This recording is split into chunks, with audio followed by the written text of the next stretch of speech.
మొన్న కేజ్రీవాల్, నిన్న నితీష్ కుమార్, ఇప్పుడు హరీష్ రావత్. ముచ్చటగా మూడోసారి మోదీ సర్కార్కి ఎదురుదెబ్బ తగిలింది. అరుణాచల్ ప్రదేశ్లో పారిన పాచికి ఉత్తరాఖండ్లో కూడా పారుతుందని ఆరాటపడిన బీజేపీకి న్యాయస్థానాల తీర్పుతో కళ్ళు బైర్లు కమ్మే పరిస్థితి ఏర్పడింది.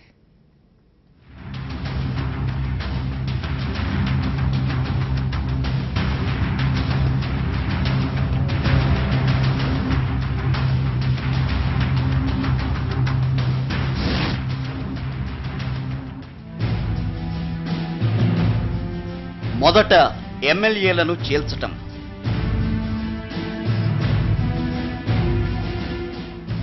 ఆ తర్వాత పాలనా వ్యవహారాలు సరిగ్గా జరగడం లేదని ఆరోపించటం, ఆనక ప్రభుత్వ వ్యవస్థలు కుప్పకూలాయని ఫిర్యాదు చేయటం, చివరిగా రాష్ట్రపతి పాలన విధించటం.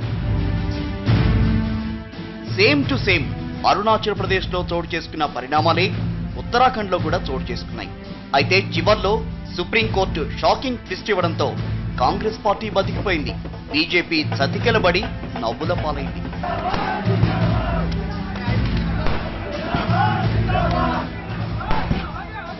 అరుణాచల్ ప్రదేశ్లో ఎమ్మెల్యేల తిరుగుబాటుతో ప్రభుత్వాన్ని కోల్పోయిన హస్తం పార్టీ ఉత్తరాఖండ్లో అదే పరిస్థితి ఎదుర్కోబోయి చివర్లో నిలదొక్కుంది. సుప్రీంకోర్టు పుణ్యమా అని హరీష్ రావత్ మరోసారి ముఖ్యమంత్రిగా పదవీ బాధ్యతలు చేపట్టనున్నారు. అయితే ఈ మొత్తం వ్యవహారంలో బీజేపీదే తప్పనే భావన క్రమంగా పెరిగిపోతోంది. ద్రవ్య వినిమయ బిల్లుపై ఓటింగ్కు అనుమతించలేదు అంటూ ఉత్తరాఖండ్ బీజేపీ నాయకత్వం హడావిడి చేయడంతో అక్కడ సంక్షోభానికి పునాది పడింది. అప్పటికే కాంగ్రెస్ నుంచి 9 మంది ఎమ్మెల్యేలను చీల్చిన కమలదళం వారిని వెంటేసుకుని గవర్నర్ను కలిసి ప్రభుత్వాన్ని రద్దు చేయాలని కోరింది. అయితే సభా వ్యవహారాల విషయంలో స్పీకర్దే తుది నిర్ణయం అన్న విషయం బీజేపీ పెద్దలకు తెలియదా? ఈ సంగతిని పక్కకి పెడితే మార్చి 29 లోపు బలాన్ని నిరూపించుకోవాలి అంటూ హరీష్ రావత్ను గవర్నర్ ఆదేశించారు. ఆ వ్యవహారాన్ని సజావుగా సాగనిచ్చి ఉంటేనైనా పరిణామాలు కలిసొచ్చేవేమో. కానీ బల నిరూపణకు సరిగ్గా ఒకరోజు ముందు రాష్ట్రపతి పాలన విధిస్తూ కేంద్రం అనూహ్యమైన నిర్ణయం తీసుకుంది. ఇదే విమర్శల పాలైంది. ఉత్తరాఖండ్లో రాష్ట్రపతి పాలన విధించిన తీరును హైకోర్టు, సుప్రీంకోర్టు తప్పుబట్టాయి. బల పరీక్షకు ఎందుకు అనుమతి ఇవ్వకూడదని ప్రశ్నించాయి. అప్పుడైనా కేంద్రం కాస్త వెనక్కి తగ్గి ఉంటే బాగుండేదేమో. కానీ రాష్ట్రపతి పాలన విషయంలో మొండిగా వ్యవహరించిన కేంద్ర ప్రభుత్వం న్యాయస్థానాల్లో తన నిర్ణయాన్ని పదే పదే సమర్థించుకుంది. చివరకు బల నిరూపణకు అవకాశం ఇస్తామంటూ సుప్రీంకోర్టు స్పష్టమైన సంకేతాలు వెలువరించడంతో తప్పనిసరి పరిస్థితుల్లో అంగీకరించింది.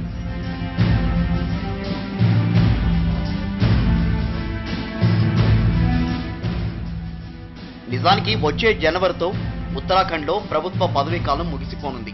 అంటే ఎన్నికలకు పట్టుమని 10 నెలలు కూడా లేవు.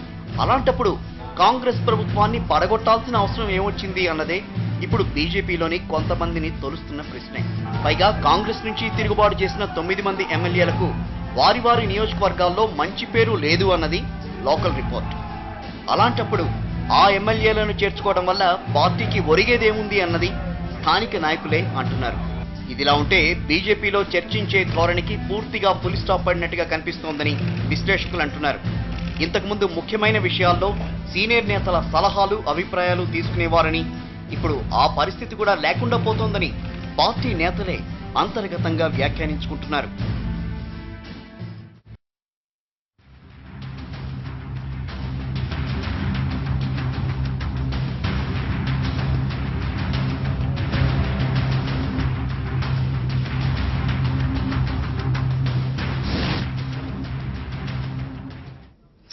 ఉత్తరాఖండ్ శాసనసభ పదవీ కాలం ముగియడానికి ఇంకా 8 మాసాలే ఉంది. భారతీయ జనతా పార్టీ ఎందుకు తొందరపడి అక్కడ కాంగ్రెస్ ప్రభుత్వాన్ని కూల్చే ప్రయత్నం చేసిందనే దాని మీద చర్చ జరుగుతున్నది, విమర్శలు వస్తున్నాయి. అయితే భారతీయ జనతా పార్టీ మాకేం సంబంధం, అది కాంగ్రెస్ అంతర్గత వ్యవహారం ఉంటుంది. దాని గురించి మాట్లాడుకుందాం. నగేష్ కుమార్ గారు ఉన్నారు మనతో, రఘురామ్ గారు ఉన్నారు, అట్లాగే గిడుగు రుద్రరాజు గారు కూడా జాయిన్ అయ్యారు. ఒక షార్ట్ బ్రేక్ తీసుకొని వచ్చి చర్చలకు పోదాం.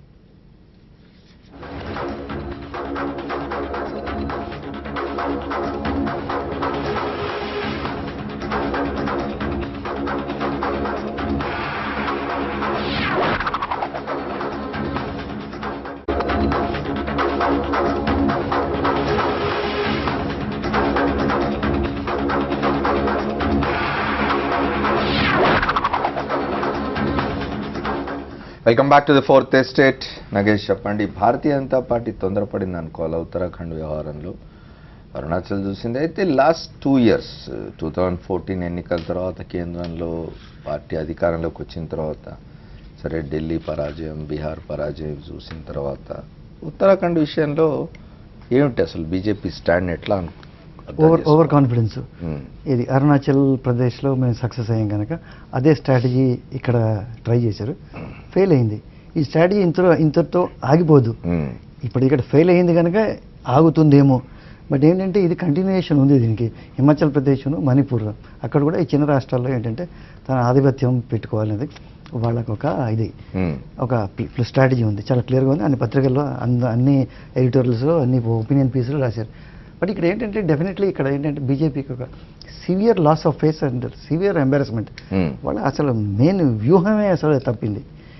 దీంట్లో అమర్యాన 3 విషయాలు నాకైతే ప్రధానంగా కనబడుతున్నాయి.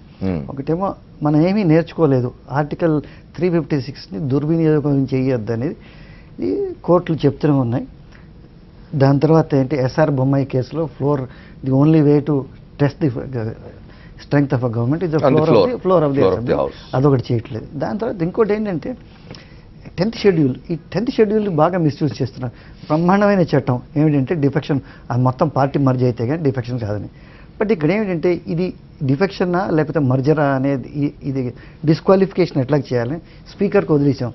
దాంతో బాగా ఒక లాలోనే లూప్ హోల్స్ వస్తున్నాయి. మన రెండు తెలుగు రాష్ట్రాల్లో కూడా చూస్తున్నాం. ఏంటంటే స్పీకర్ ఒక పెటిషన్ మీద కూర్చుంటున్నారు ఒక 6 నెలలు, ఏడాది. ఇంతకుముందు కాంగ్రెస్ గవర్నమెంట్ ఉన్నప్పుడు సురేష్ రెడ్డి గారు చేశారు, ఇక్కడ ఈ 2 స్పీకర్స్ చేస్తున్నారు. సో ఇప్పుడు ఏంటంటే కొన్ని ఈ డిఫెక్షన్స్ అయ్యేదాకా ఆపుతున్నారు. ఇవన్నీ అయిపోయాక 2/3 అయిపోయిన తర్వాత నగేష్, నేను ఇక్కడ మిమ్మల్ని ఇంటరాప్ట్ చేస్తాను. ఇప్పుడు ఉత్తరాఖండే తీసుకుందాం.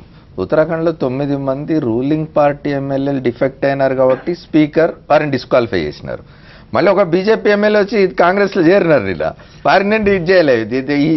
He or she was not prevented.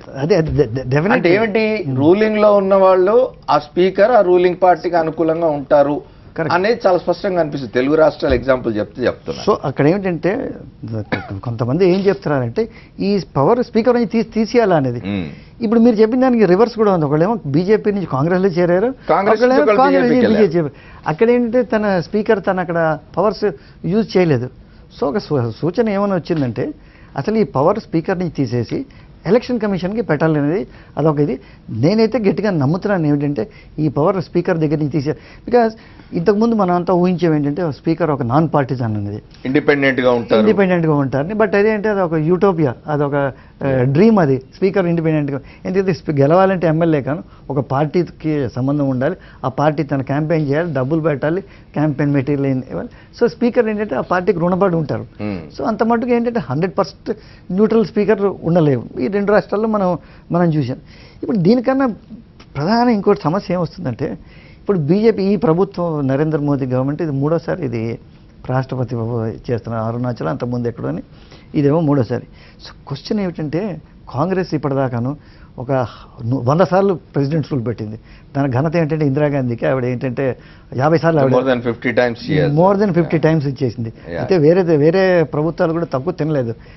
Janata government వచ్చినప్పుడు ఇది 1977లో ఉన్న కాంగ్రెస్ గవర్నమెంట్లు అంతా రద్దు చేశారు. ఏ ప్రధానమంత్రి దీంట్లో తక్కువ చేయలేదు. బట్ ఇప్పుడు మళ్ళీ ఇందిరాగాంధీ వచ్చి మళ్ళీ ఆమె వచ్చేసినప్పుడు జనతా గవర్నమెంట్స్ అంతా ఇది చేసింది. సో ఇక్కడ ఏంటంటే బీజేపీ నుంచి జనాలు ఎక్స్పెక్ట్, వాళ్ళకి ఓట్ వేసిన వాళ్ళు కానీ సపోర్ట్ చేసిన వాళ్ళు ఎక్స్పెక్ట్ ఏం చేశారంటే BJP is a party with a difference. BJP particularly Modi government is a party with a difference. ఇక్కడ పార్టీ విత్ డిఫరెన్స్ ఎక్కడ కనబడుతున్నది? ఇక్కడ మీరు అసలు ఫ్లోర్ టెస్ట్ చేయకుండానే, ఫ్లోర్ టెస్ట్ 2వ రోజు ఉన్నప్పుడైనా మీరు ఏంటంటే ప్రభుత్వాన్ని డిస్మిస్ చేసేసి అంటే మీరు బురదలో పడ్డారు, రాష్ట్రపతిని బురదలో మీరు బురదలో లాగారు. సో మీకే ఎంబారస్మెంట్ కాదు, రాష్ట్రపతి కూడా ఎంబారస్మెంట్ అయింది.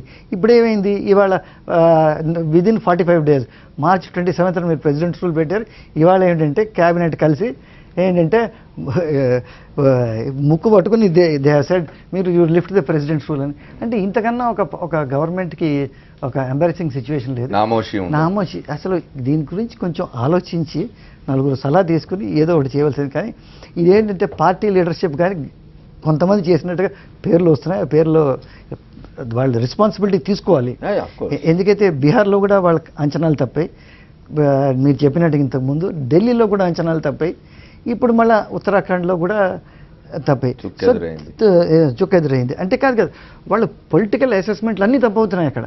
బీహార్లో ఏమిటంటే right, let me talk to Rudraraju and come to Raghuram. Rudraraju గారు చెప్పండి, కాంగ్రెస్ చాలా అప్బీట్ మూడ్ లో ఉన్నట్టుంది, కానీ ఇది కాంగ్రెస్ ఇంటర్నల్ వ్యవహారం కదా. రావత్ పట్ల వ్యతిరేకతతో 9 మంది వెళ్ళిపోయారు, ఇదంతా సరే. బీజేపీ దాన్ని హ్యాండిల్ చేయడంలో కొంచెం ఇన్ఎక్స్పీరియన్స్, కాంగ్రెస్ కున్న అనుభవం బీజేపీకి ఉండదు కదా ఇట్లాంటి విషయాల్లో. కాబట్టి బీజేపీ కొంచెం ఇబ్బంది పడ్డట్టుంది దీన్ని హ్యాండిల్ చేయడంలో, అందుకే మళ్ళీ మీరు గెలిచినట్టున్నారు. ఏమంటారు దీనికి? బేసికల్గా నరేంద్ర మోడీ గారు ప్రధానమంత్రి అయిన తర్వాత ఆయన దేశ ప్రజలకు అందరికీ చెప్పింది ఏంటంటే గవర్నెన్స్ విత్ డిఫరెన్స్ అనేటువంటి చెప్పారు. కాంగ్రెస్ పార్టీ అనాదిగా చెప్తూనే వస్తుంది, ఈ 2 సంవత్సరాల నుంచి చెప్తూనే ఉంటుంది. అతను చెప్పేది ఒకటి చేసేది ఒకటి అనేటువంటిది. మేకవన్న పులి లాంటి క్యారెక్టర్ ఉన్నటువంటి వ్యక్తి ఈ రోజు అర్థమైపోయింది. ఎందుకంటే అంతకుముందు ఇక్కడే కాదు, ఇప్పుడు 2-3 రాష్ట్రాలు ఇందాక మీరు చెప్పడం జరిగింది. ఢిల్లీలో కేజ్రీవాల్ గారిని కూడా అదేవిధంగా ఇబ్బంది పెట్టారు, నితీష్ కుమార్ గారిని అదేవిధంగా ఇబ్బంది పెట్టారు. మాకు నార్త్ ఈస్టర్న్ స్టేట్స్లో బలమైనటువంటి రాష్ట్రాలు, చిన్న రాష్ట్రాలు అయినప్పటికీ కూడా, మెజారిటీ ఉన్నప్పటికీ కూడా ఆ రాష్ట్రాలు కూడా అదేవిధంగా ఇబ్బంది పెట్టారు. ఎస్పెషల్ అరుణాచల్లో అయితే గవర్నర్ ఆఫీసుని మిస్యూజ్ చేసి ఆర్ఎస్ఎస్కి సంబంధించినటువంటి ఒక వ్యక్తిని గవర్నర్గా పెట్టి గవర్నర్తో డిజాల్వ్ చేయించి అక్కడైతే ఆఫీషియల్గా దాన్ని ఆల్రెడీ చేయడం జరిగింది. అక్కడ వాళ్ళ ప్రభుత్వాన్ని ఏర్పాటు చేసుకోవడం జరిగింది. ఉత్తరాఖండ్ విషయానికి వచ్చినప్పుడు ఉత్తరాఖండ్లో ఓవరాల్గా స్ట్రెంగ్త్ 70+1, ఒక నామినేటెడ్ ఎమ్మెల్యే, 70 మంది శాసనసభ్యులు. ఈ 70 మంది శాసనసభ్యులు మెజారిటీ కాంగ్రెస్ పార్టీకి ఉన్నప్పటికీ కూడా అప్రాప్రియేషన్ బిల్ పాస్ కాలేదని చెప్పి ఆల్రెడీ స్పీకర్ గారు చెప్పారు, బిల్లు పాస్ అయిందని చెప్పినప్పటికీ కూడా దాన్ని సాగుగా తీసుకుని చేయడం జరిగింది. దీంట్లో పూర్తిగా మిస్హ్యాండిల్ చేసి అన్కాన్స్టిట్యూషనల్గా ఈ దేశ చరిత్రలోనే ఎక్కడా జరగని విధంగా, ఎందుకంటే మీకు ఆల్రెడీ ఫ్లోర్ ఆఫ్ ది హౌస్లో మీకున్నటువంటి మెజార్టీ ప్రూవ్ చేసుకోవడానికి కాన్స్టిట్యూషనల్గా రైట్ ఉంది, ముఖ్యమంత్రి గారికి సమయం ఇచ్చారు. ఇన్ బిట్వీన్ సమయం ఇచ్చినప్పటి ఇన్ బిట్వీన్లోనే రద్దు చేయడం. మీరు గవర్నర్ గారి దగ్గర నుంచి వాళ్ళు ఒక 8 రిపోర్ట్లు తెప్పించారు. ఈ 8 రిపోర్ట్స్ని బేస్ చేసుకుని కాన్స్టిట్యూషనల్ బ్రేక్ డౌన్ జరిగింది. ఇక్కడ అప్రాప్రియేషన్ బిల్ పాస్ కాలేదు కాబట్టి మీరు దీన్ని రద్దు చేయాలని చెప్పడం, ఇమీడియట్గా క్యాబినెట్ కూర్చోవడం, కౌన్సిల్ ఆఫ్ మినిస్టర్ కూర్చోవడం, ప్రెసిడెంట్ ఆఫ్ ఇండియాకి రికమెండ్ చేయడం, ఇవన్నీ జరిగాయి. అట్ ది సేమ్ టైం హైకోర్టులో కాంగ్రెస్ పార్టీకి ఉన్నటువంటి ప్రభుత్వానికి మద్దతుగా వచ్చింది. ఎందుకంటే మెజారిటీని దృష్టిలో పెట్టుకుని జ్యుడిషియరీ ఏదైతే ఎక్సర్సైజ్ చేయాలో వాటిలన్నింటినీ చేసి కరెక్ట్ డెసిషన్ తీసుకుంది. తర్వాత సుప్రీంకోర్టుకి వెళ్ళారు, సుప్రీంకోర్టులో కూడా మాకు డెఫినెట్గా వచ్చింది. ఈ సందర్భంగా మనం గుర్తుంచుకోవాల్సింది ఏంటంటే భారత రాజ్యాంగం యొక్క నిర్మాత వాళ్ళందరినీ కూడా తప్పనిసరిగా మేము రుణపడి ఉంటాం. ఎందుకంటే బలమైనటువంటి పటిష్టవంతమైనటువంటి కాన్స్టిట్యూషన్ ఉంది, అదేవిధంగా న్యాయ వ్యవస్థ ఉంది. జ్యుడిషియరీ చాలా ఇండిపెండెంట్గా దీంట్లో బిహేవ్ చేసింది. ఓకే, అక్కడ ఉన్నటువంటి హైకోర్టు జడ్జి గారిని ఇమీడియట్గా షిఫ్ట్ చేశారు. ఇప్పుడు ఇంకొక పెద్ద విషయం ఏంటంటే ఈ హైకోర్టు జడ్జిని ఇమీడియట్గా ఈ డెసిషన్ జరిగిన తర్వాత వారిని కూడా షిఫ్ట్ చేయడం జరిగింది. సో ఈ నేపథ్యంలో భారతీయ జనతా పార్టీ కానీ నరేంద్ర మోడీ గారు కానీ చాలా పెద్ద ఎమినెంట్ జ్యూరిస్టులు ఉన్నారు. సుప్రీంకోర్టులో పెద్ద అటార్నీగా ఉన్నటువంటి అటార్నేట్ లాగా ఉన్నటువంటి జైట్లీ గారు కానీ వీళ్ళందరూ కూడా ఈ కాన్స్టిట్యూషనల్ క్రైసిస్ తీసుకురావడం, ఈ విధంగా చేయడం, ప్రజాస్వామ్యయుతంగా ఎన్నికైనటువంటి ప్రభుత్వాన్ని కూలదేయడంలో మార్పు చేస్తున్నారు. భారతీయ జనతా పార్టీకి ఈస్ట్ ఇండియా కంపెనీకి తేడా లేదు. రుద్రాజ్ గారు ఒక నిమిషం రఘురామ్ గారితో, ఏంటి భారతీయ జనతా పార్టీ అనుభవరాహిత్యం వల్ల ఇట్లా చేసుకున్నదా, ఏం జరుగుతున్నది? కాంగ్రెస్ కున్న అనుభవం ప్రభుత్వాలు కూలదేయడంలో మీకు ఎక్కడ ఉంటుంది? మీరు తక్కువ కాలం ఉన్నారు కదా అధికారంలో. సో ఏమంటే ఇదంతా మీరు చూస్తే కనుక ఇది వ్యూహం అనేది అది బీజేపీ వ్యూహాత్మకంగా ఇది అరుణాచల్ చేసింది, తర్వాత మన ఉత్తరాఖండ్కి వచ్చాము అనేది వాస్తవం కాదండి. ప్రధానమంత్రి తన పర్యటన మధ్యలో ఆపుకొని వచ్చి ఢిల్లీ కేబినెట్ పిలిచి ఈ నిర్ణయం తీసుకున్నారు. అత్యవసరంగా చేయాల్సి వచ్చింది. ఇప్పుడు ఒకటి ముఖ్యంగా ఉత్తరాఖండ్లో గుర్తించాల్సింది ఏంటంటే, ఉత్తరాఖండ్లో అక్కడ ఒక్క ఓటు వాడు ఒక్క ఎమ్మెల్యేతోనే ప్రభుత్వం గత 4 సంవత్సరాల పైచిలుకు నడుస్తుంది. ఎక్కడా కూడా 4 సంవత్సరాల పైచిలుకులో బీజేపీ ఆ ఉత్తరాఖండ్ ప్రభుత్వాన్ని ఎక్కడా కూడా కాంగ్రెస్ ప్రభుత్వాన్ని డిస్టర్బ్ చేయలేదు. సో మిగతా రాష్ట్రాల్లో అవసరం లేకపోయినా ఎమ్మెల్యేలను కొంటున్నప్పటికీ కూడా అక్కడ మేము జస్ట్ ఒక 2-3 కొంటే ప్రభుత్వం ఎప్పుడో పడేసేయచ్చు. పడేయాలనుకుంటే 2 సంవత్సరాలు ఆగాల్సిన పని లేదు, ఎప్పుడో పడేయచ్చు. ఆ ఉద్దేశాలు బీజేపీ ఆదర్శంగా తీసుకున్నట్లేరు. అదే బీజేపీ ఎప్పుడు కూడా ఆ ఉద్దేశంతో అంటే ఉన్న ప్రభుత్వాన్ని పడగొట్టి మనం వచ్చి మా ప్రభుత్వం పెట్టుకోవాలనేటువంటి కాన్సెప్ట్ బీజేపీకి లేదు. The party with the difference అంటే ఇక్కడే కనపడింది మాది. ఇందాక చెప్పారు నగేష్ గారు, the BJP the party with the difference and Modi the government with the difference. Congress ప్రభుత్వాన్ని మోడీ ప్రభుత్వాన్ని చూస్తే ఇప్పుడు మీకు చిన్న ఎగ్జాంపుల్ చెప్తానండి. 3,50,000 కోట్ల రూపాయలు సంబంధించిన వర్క్స్ అంటే మన దేశంలో ఉన్నటువంటి రోడ్ల నిర్మాణం కానివ్వండి లేకపోతే అనేక ప్రాజెక్టుల నిర్మాణంలో కాంగ్రెస్ ప్రభుత్వంలో 10 ఏళ్లలో ఆపిపెట్టారు.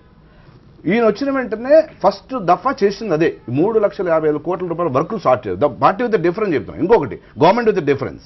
ఇంకొకటి 10 ఏళ్లుగా కాంగ్రెస్ ప్రభుత్వం కేంద్ర ప్రభుత్వ ఉద్యోగాల్ని పాబంది పెట్టింది. పాబంది పెట్టడం అంటే దాన్ని తెలుగులో మన ఉత్తరాఖండ్ వస్తున్నాను 2,50,000 అంటే 5 లక్షల ఉద్యోగాలు కేంద్ర ప్రభుత్వ ఉద్యోగాలు ఉన్నప్పటికీ కూడా వాటిని ఉద్యోగ నియామకాలను బంద్ చేసింది. మోడీ వచ్చిన తర్వాత ఇమీడియట్ గా ఇవాళ మనం 2,50,000 ఉద్యోగాలని మనం అంటే గవర్నమెంట్ విత్ డిఫరెన్స్. ఉత్తరాఖండ్ విషయంలో ఒక సీటుని మనం తెచ్చుకోవడం 2-3 ఎమ్మెల్యేలు పడగొట్టి తెచ్చుకోవడం పెద్ద విషయం కాదు. అక్కడికి బీజేపీ ఒక ఎమ్మెల్యేని వాళ్ళు కొనుక్కున్నారు. ఆల్రెడీ బీజేపీ ఒక రెబెల్ ఎమ్మెల్యే ఉన్నాడు అక్కడ. అలాంటిది ఈ మధ్య మళ్ళీ ఇంకొక రెబెల్ ఎమ్మెల్యేని ఇప్పుడు ద్రవ్య వినిమయ బిల్లు అసెంబ్లీలో ఓడిపోయింది. అది స్పష్టంగా కాంగ్రెస్ యొక్క అంతర్గత విభేదాలతోనే ఒక మాజీ ముఖ్యమంత్రి మన రాష్ట్రంలో చూసాం. ఆంధ్రప్రదేశ్లో కానీ మిగతా రాష్ట్రాల్లో 3 ముఖ్యమంత్రులు మార్చుకున్నారు. ఒకటి మీద ఒకటి గొడవ పెట్టుకుని వాళ్ళని తీయడం కోసం మత కలహాలు కూడా వెళ్ళిన కాంగ్రెస్ క్యారెక్టర్ వాళ్ళ యొక్క సిద్ధాంతం అది. అదే కాకుండా అరుణాచల్ ప్రదేశ్ విషయానికి వస్తే కూడా సేమ్. వాళ్ళ ఎమ్మెల్యేలు వాళ్ళ ప్రభుత్వం మీద అవిశ్వాసం ప్రకటించి బయటకు వచ్చేశారు. బయటకు వచ్చిన తర్వాత ఇంకా 18 మంది 20 మంది మొత్తం మెజారిటీ ఎమ్మెల్యేస్ బయటకు వచ్చిన తర్వాత వాళ్ళు లోకల్గా ఉన్న ఎమ్మెల్యేలతో గవర్నమెంట్ ఫామ్ చేశారు. అక్కడ కూడా బీజేపీ ఏమాత్రం తప్పు లేదు, హార్స్ రైడింగ్ చేయలేదు, కొనడం కోసం ప్రయత్నం చేయలేదు. అది కొనాలి అనేది కాంగ్రెస్ నుంచి మీరే అక్కడి నుంచి వచ్చినప్పుడు కొంతమంది నేర్చుకుంటారు. వేరే ముఖ్యమంత్రి ఉన్నారు చాలా మంది, కొనే బ్యాచ్ వేరే ఉన్నారు. బీజేపీకి ఆ యొక్క కొనేటటువంటి పత్రం లేదు, కొనలేదు. ఉత్తరాఖండ్ లో 9 మంది ఎమ్మెల్యేలు బయటకు వచ్చి ఉత్తరాఖండ్ 9 మంది అవిశ్వాసం కాంగ్రెస్ కొనాలంటే ఎప్పుడో కొనేవాళ్ళం. ఆ బీజేపీ అలాంటిది కాదు, కొందో భవిష్యత్తులో కూడా వ్యాపారం చెయ్యం, రాజకీయం చేస్తాం అంతే. ఏమిటి అస్సాంలో ఏం చేశారు మీరు? రైట్, అస్సాంలో ఏం చేశారు? అస్సాంలో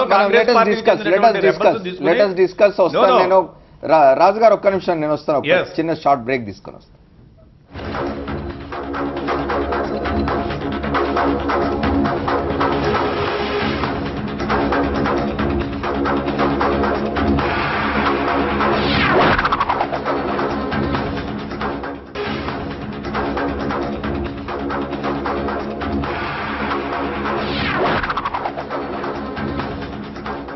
welcome back to the fourth estate. మనం ఉత్తరాఖండ్ గురించి మాట్లాడుకుంటున్నాం. నాగేష్ కుమార్ గారు ఒకటి చెప్పండి. ఉత్తరాఖండ్లో స్పీకర్ ఒక 9 మంది కాంగ్రెస్ రెబెల్ ఎమ్మెల్యేస్ని డిస్క్వాలిఫై చేసినారు. తర్వాత న్యాయస్థానాలు కూడా ఆ రెబెల్ ఎమ్మెల్యేస్ ఓటేయడానికి వీళ్ళే అని చెప్పి నిజానికి వాళ్ళ మళ్ళీ ఉత్తరాఖండ్లో రావత్ ప్రభుత్వం రావడానికి కారణం అది ఆ 9 మంది ఓటేయలేకపోవడానికి కారణం. అదే మనం కనుక ఆ అనుభవం కనుక తీసుకున్నట్టయితే ఇవాళ తెలుగు రాష్ట్రాల్లో అడ్డగోలుగా శాసనసభ్యులు పార్టీలు మారుతూ ఉన్నారు. మరి ఇక్కడ స్పీకర్లు అంటే అక్కడ అధికార పార్టీకి సంబంధించిన వాళ్ళు కాబట్టి ఆ చర్య తీసుకున్నారా? ఇక్కడెందుకు దాన్ని ఒక ఉదాహరణగా తీసుకొని ఇక్కడెందుకు ఆ పని జరగదు? దీన్ని ఎట్లా చూడాలి? లేదు, అక్కడ అధికార పార్టీ కాదు, ఇక్కడ అధికార పార్టీ. తెలంగాణలో అధికార పార్టీలోకి ప్రతిపక్షం నుంచి వస్తున్నారు కాబట్టి స్పీకర్ యాక్షన్ తీసుకోవడం. అక్కడ అధికార పార్టీలో స్ప్లిట్ జరిగింది. ఇక్కడ చాలా ముఖ్యమైన పాయింట్ మీరు రైజ్ చేశారు. దీని గురించి అసలు మీడియా ఫస్ట్ థింగ్ ఆలోచించాలి. దక్షిణ భారతంలో ఇలాంటివి జరిగితే అసలు నేషనల్ మీడియాలో పట్టించుకోవట్లేదు. ఎందుకంటే ఈ 2 రాష్ట్రాల్లో అక్కడైతే 9 జరిగాయి. ఇక్కడ ఆంధ్రాలో కనీసం ఒక 17 మంది పోయారు. తెలంగాణలో అంతకన్నా 20 మంది దాటిపోయారు. సో ఇక్కడ ఏంటంటే అసలు ఇక్కడ దీని మీద ఒక నేషనల్ లెవెల్లోని ఒక డిబేట్ జరగటం లేదు.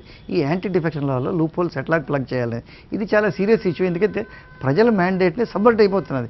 ప్రజలు ఒక తీర్పు ఇస్తున్నారు, అసెంబ్లీలో దానికి వ్యతిరేకంగా పార్టీల స్ట్రెంగ్త్ ఉన్నాయి. సో దీనికి ఏంటంటే ఒక డిబేట్ జరగాలి. ఉత్తరాఖండ్లో ఏంటంటే అది మోదీ ప్రభుత్వం ప్రైమ్ మినిస్టర్ దాన్ని డైరెక్ట్గా డీల్ చేస్తున్నట్టు కనుక వచ్చింది. కానీ ఇక్కడ ఏంటంటే ప్రభుత్వాలు పడిపోవట్లేదు. సో అందుకు ఇక్కడ డిస్కషన్లో రావటం లేదు. బట్ డెఫినెట్లీ ఇది ట్రెండ్ డేంజరస్. ఇది యాంటీ డిఫెక్షన్ లా అయినా మార్చాలి, లేకపోతే ఏమిటంటే స్పీకర్ రూల్స్ ఎట్లాగ దీన్ని అమెండ్ చేయాలో అనేది ఇది మార్చాలి. లేకపోతే ఈ ప్రక్రియ ఇలాగే జరుగుతుంటుంది. తర్వాత కేంద్రం వైఖరి గురించి కూడా మాట్లాడుకోవాలి. ఇవాళ ఉత్తరాఖండ్లో రావత్ ప్రభుత్వం మీద సిబిఐ ఎంక్వైరీ చేసినారు రావత్ మీద. ఎందుకంటే స్టింగ్ ఆపరేషన్స్ ఈ లావాదేవీలను బయటపడుతున్నాయి. అట్లాంటి తెలంగాణలో కూడా ఆంధ్రప్రదేశ్ ముఖ్యమంత్రి ఆ ప్రభుత్వం చేసిన వ్యవహారాలు బయటపడినాయి. దాని మీద సిబిఐ ఎంక్వైరీ ఎందుకు వేస్తాయి అంటే మరి అదే కదా ఇప్పుడు అక్కడ ఏమిటంటే కాంగ్రెస్ ప్రభుత్వం, ఇక్కడ ఏంటంటే మీరు చెప్తుంది చంద్రబాబు మిత్రపక్షం. సో మిత్రపక్షంలో ఏంటంటే సెంట్రల్ గవర్నమెంట్ ఇది లేకుండా దాని మీద సిబిఐ ఎంక్వైరీ వేయలేరు. వాట్ యు సే రుద్రరాజ్ గారు ఏమంటారు దీనికి? ఇవి చెప్పాను నేను మీకు. బేసికల్గా ఈరోజు మనం మీడియాలో ఫాలో అయితే కేంద్ర పార్లమెంటరీ అఫైర్స్ మినిస్టర్ వెంకయ్యనాయుడు గారు చాలా బాధపడుతూ ఉన్నారు ఉత్తరాఖండ్లో జరిగినటువంటి ఎపిసోడ్ గురించి. ఈ అడ్రస్ ఈవెన్ మీడియా కూడా బయట మాట్లాడారు. ఇదే విషయాన్ని మీ ద్వారా ఆయనకి దృష్టికి తీసుకెళ్లేది ఏంటంటే ఆంధ్రప్రదేశ్లో జరుగుతున్నటువంటి విషయాలు. ఉత్తరాఖండ్లో అయితే సరే ఒకలా చేశారు, అస్సాంలో ఒకలా చేశారు, మిగిలిన రాష్ట్రాల్లో ఒకలా ట్రీట్ చేశారు. వారి అలయన్స్ పార్ట్నర్గా ఉన్నటువంటి ఆంధ్రప్రదేశ్లో ఇప్పుడు ఇటువంటి ఇష్యూస్ జరుగుతూ ఉంటే రోజుకు ఒక మనిషిని పట్టుకుని ఒక కండువా కప్పుతున్నటువంటి నేపథ్యంలో కనీసం దాని మీద స్పందించిన దాఖలాలు కనపట్టలేదు. ఇప్పుడు ఈరోజు ఉత్తరాఖండ్లో జరిగిన ఎపిసోడ్ మీద వారు కామెంట్స్ మాట్లాడుతూ చెప్పారు, స్పీకర్ చేస్తున్నటువంటి చర్యల మీద రివ్యూ చేయవలసినటువంటి అవసరం ఉంది. స్పీకర్ యొక్క పరిధి ఏమిటి, స్పీకర్ యొక్క వారికి ఉన్నటువంటి విధులు కానీ హక్కులు కానీ ఇటువంటి విషయాల్లో కొంచెం మనం చర్చ జరగాలనేటువంటి దానికి ఈవేళ భారతీయ జనతా పార్టీకి సంబంధించిన పార్లమెంటరీ అఫైర్స్ మినిస్టర్ గారు మాట్లాడడం జరిగింది. ఓకే, ఆ పర్టికులర్ విషయాన్ని ఈ రెండు రాష్ట్రాలకు వచ్చినప్పుడు ఎస్పెషల్లీ ఆంధ్రప్రదేశ్కి వచ్చినప్పుడు వాళ్ళకి ఆ అవకాశం లేదా? అక్కడ ఓన్లీ కాంగ్రెస్ ఉంది కాబట్టి, కాంగ్రెస్ స్పీకర్ ఉన్నారు కాబట్టి ఈ విధంగా మాట్లాడుతున్నారు. కానీ మిగిలిన రాష్ట్రాల్లో భారతీయ జనతా పార్టీ కానీ వాళ్ళ అలయన్స్ పార్ట్నర్స్ కానీ ఉన్న చోట ఏం చేస్తున్నారు? సో దీని మీద ఆల్రెడీ టెక్నికల్గా మాట్లాడవలసి వస్తే 170వ లా కమిషన్ వాళ్ళు ఒక రిపోర్ట్ సబ్మిట్ చేయడం జరిగింది. ఆ రిపోర్ట్ ప్రకారం వాళ్ళు ఏం చెప్పారంటే స్పీకర్కు ఉన్నటువంటి ఈ పవర్స్ ఏవైతే ఉన్నాయో కేంద్రంలో యూనియన్ గవర్నమెంట్కి సంబంధించి ఇటువంటి ఇష్యూ జరిగినప్పుడు president of India in accordance with the election commission of India దీని మీద యాక్ట్ చేయాలి. అదేవిధంగా if it pertains to the state governor in accordance with the election commission of India చేయాలని జరుగుతోంది. సో ఈ పర్టికులర్ రెండు స్టేట్లో ఆంధ్రాలో కానీ తెలంగాణలో కానీ దాని మీద కూడా దృష్టి సారించి ఈ విధంగా వాళ్ళు దీన్ని కూడా డిబేట్ చేసి ఆ ఇద్దరు స్పీకర్స్ ఈవెన్ దో స్పీకర్ అనేటువంటిది కాన్స్టిట్యూషనల్ పోస్ట్ అయినా nobody can question the speaker authorities అయినా ఈ లా కమిషన్ రిపోర్ట్స్ ని వాళ్ళు పరిగణలోకి తీసుకుని చేస్తే బాగుంటుంది. అదేవిధంగా ఇంకొక పాయింట్ మీకు గుర్తు చేయదలుచుకున్నా, ది డిఫెక్షన్ సంబంధించి గతంలో దినేష్ గోస్వామి కమిటీ అనేటువంటిది ఒకటి వేయడం జరిగింది. దినేష్ గోస్వామి గారు అస్సాం గణపరిషత్ నుంచి సెంటర్లో మంత్రిగా ఉండేవారు. ఈ వాజ్ విత్ ఎన్డీఏ ఓన్లీ. ఆయన రికమెండేషన్స్ కూడా ఇన్ని రోజులు అయినప్పుడు కూడా అధికారంలోకి వచ్చిన తర్వాత కూడా భారతీయ జనతా పార్టీ కానీ ఎన్డీఏ ప్రభుత్వం కానీ తీసుకురావాలి, ఇంప్లిమెంట్ చేస్తే బాగుంటుందని బీజేపీ వారు ఏమంటారు విందాం. ఒకసారి వెంకయ్యనాయుడు గారు ఏమన్నారు అసలు చూద్దాం. देश भर में जो स्पीकर्स का जो पावर्स है डिस्क्वालिफिकेशन के बारे में, उसके बारे में एक बार सबको सोचना पड़ेगा. कारण क्या कई इलाके में डिफेक्शंस हो रहे, किसी को डिस्क्वालीफाई नहीं कर रहे, 3 महीने 6 महीने 7 महीने एक पार्टी से जीत के आके दूसरी पार्टी में जाके बैठ रहे और दूसरी पार्टी का फ्लैग दे रहे और दूसरी पार्टी का प्लेटफॉर्म में खड़े होकर भाषण दे रहे और दूसरी पार्टी में जाके मंत्री बन रहे, फिर भी डिस्क्वालिफिकेशन नहीं हो रहे. और जहां वोटिंग भी खिलाफ नहीं किया उन लोगों को डिस्क्वालिफिकेशन हो रहे. इसलिए इस विषय के बारे में देश भर में चर्चा होना चाहिए. Very senior parliamentarian and parliamentary affairs minister Venkaiah Naidu గారు చెప్తున్నారు. రఘురామ్ గారు చెప్పండి, మీరు ఆంధ్రప్రదేశ్లో ఎట్లా సమర్థించుకుంటారు దీన్ని? ఈ నగేష్ గారు ఇందాక చర్చలో కూడా అన్నారు దీని మీద దేశవ్యాప్తంగా చర్చ జరగాలని. అదే మా వెంకయ్య గారు కూడా పార్లమెంటరీ అఫైర్స్ మినిస్టర్గా ఆ విషయాన్ని మళ్ళీ ఆయన కూడా అదే విషయం చెప్పడం జరిగింది. ఈ పివి నరసింహరావు గారు ప్రధానిగా ఉన్నప్పుడు కాంగ్రెస్ ప్రభుత్వం, పివి నరసింహరావు అనే కన్నా కూడా కాంగ్రెస్ ప్రధానమంత్రిగా 91లో నరసింహరావు గారు ఉన్నప్పుడు ఏదైతే హార్స్ రైడింగ్ చేసి డబ్బులు పెంచి కొన్నారు జేఎంఎం కేసు అవన్నీ ఎంపీలు మన తెలుగు ఎంపీలు కూడా ఉన్నారు దాంట్లో. అదే కంపేర్ చేస్తే 98లో 99లో మన వాజ్పేయి గారు ఒక్క ఓటుతోనే గిరిధర్ గొమ్మంగ ఓటుతో ఆయన ప్రభుత్వం నడపలేకపోయారు, వెళ్ళిపోయారు ఆయన. ఎక్కడా కూడా హార్స్ రైడింగ్ చేయడం కానీ ప్రిన్సిపల్స్. సో ఇలాంటి సమాజంలో ఎప్పుడో కాదు, జస్ట్ వాజ్పేయి గారు ఇంకా మంచిగా ఆరోగ్యంగాను 98 అండి 98 సో ఇలాంటి సమయంలో అంటే ఇవి ఎదురుగుండా మనం జరుగుతున్నప్పుడు కూడా ఇప్పుడు ఆయన ఉత్తరాఖండ్ విషయం నిజంగానే ఎమ్మెల్యేస్ ఓట్ చేయకపోయినా కానీ సస్పెండ్ చేశారు. అదే అది కోర్టులో ఉంది, సుప్రీంకోర్టులో ఉంది అనుకోండి ఎమ్మెల్యే విషయం. మీరు ఇప్పుడు నేను అనేది సరే ఎమ్మెల్యేస్ రావడము ఒక వంతు అయితే కొనడము ఏదైతే వాళ్ళని తీసుకోవడము కొనడం ఏదన్నా అనండి, వాళ్ళు రావడం వాళ్ళకి బుద్ధి లేదు. ముందర ప్రజలకి జవాబు చెప్పాల్సిన పని ఉన్నది.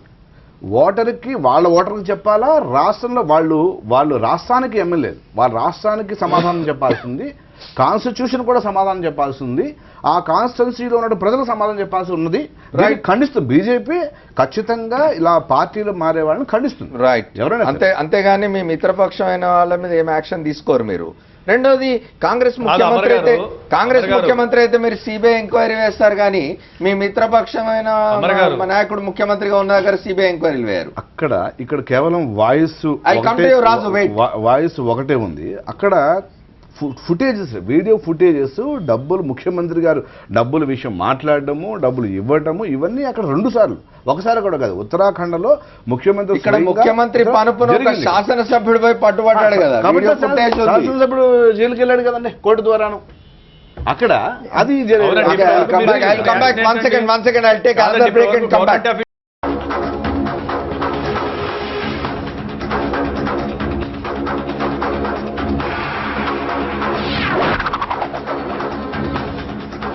Welcome back to the fourth estate. మనం ఉత్తరాఖండ్ గురించి మాట్లాడుకుంటున్నాం, సమయం తక్కువగా ఉంది. Will go for a quick round. Nagesh చెప్పండి, Congress rule what is happening?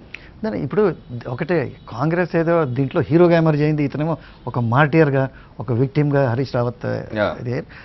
Congress కూడా ఏంటంటే ఇదంతా కలిసి వచ్చింది. బట్ లాస్ట్ కాంగ్రెస్ ప్రభుత్వం, రాహుల్ గాంధీ కూడా ఏంటంటే యాంటీ డెమోక్రటిక్ అన్నారు, డెమోక్రటిక్ విక్టరీ అన్నారు, అంతా బాగానే ఉంది. కానీ అసలు కాంగ్రెస్ ప్రభుత్వం ఏంటంటే ఇంకో 10 నెలల్లోనే అయిపోతుంది. నెక్స్ట్ ఇయర్ 8 months జనవరికి అయిపోతుంది. జనవరిలో ఎన్నికలు ఉన్నాయి. బట్ ఈ కాంగ్రెస్ పర్ఫార్మెన్స్ లాస్ట్ 4 yearsలో చూస్తే, దీనిలో మీకు ఇంకోటి చెప్పాలి. ఇక్కడ బీజేపీ ఒక మంచి పని ఏం చేసిందంటే దాన్ని అంతా గుడ్ విల్ అంతా పోయింది. బీజేపీ ఒక సీట్ తక్కువ వచ్చింది. వాళ్ళు ఏమన్నారంటే మేము డిస్టర్బ్ చేయలేదు, మేము ప్రతిపక్షంలో కూర్చుంటాం, మేము అది అంత మటుకు పని చేసే, దాంతో ఏంటంటే ఆ గుడ్ విల్ కాస్త ఇప్పుడు చేసిన తప్పుతో పోయింది. బట్ మీరు కాంగ్రెస్ గురించి అడిగారు. కాంగ్రెస్ ఏమిటంటే మొత్తం ఉత్తరాఖండ్ ఫ్లడ్స్ 2013లో భయంకరమైన ఫ్లడ్స్, అలాంటి ఫ్లడ్స్ అసలు ఇండియాలోనే ఎప్పుడు చూడలేదు. విజయ్ బహుగుణ అనేది ఎవరైతే ఆయన ఇప్పుడు ఇంతకుముందు విక్టిమ్గా ఉండేవాడు, ఏమిటంటే అన్యాయంగా మమ్మల్ని అందరినీ డిస్క్వాలిఫై చేసేసారు. ఇదంతా దీని సూత్రధారి ఎవరంటే విజయ్ బహుగుణ కొడుకు సాకేత్ బహుగుణ అనే అతను అసలు leader of the rebel group in the Congress. So వీళ్ళంతా ఇప్పుడు అడ్రస్ లేకుండా పోయారు. అక్కడ ఆ విజయ్ పోయాడు, విజయ్ బహుగుణ, ఇక్కడ బీజేపీ విజయ్ వర్గీయ ఆయన పోయాడు. ఇద్దరు విజయాలకు అపవిజయం జరిగింది.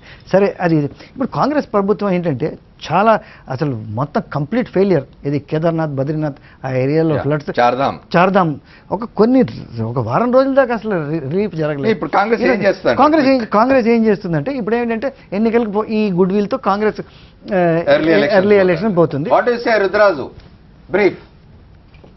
సార్, ఇప్పుడు బేసికల్గా ఇప్పుడు నగేష్ గారు కానీ మనం కానీ చర్చించవలసింది ఏంటంటే జరిగినటువంటి కాన్స్టిట్యూషనల్ బ్రీచ్, దాని గురించి మనం డిస్కస్ చేస్తున్నాం.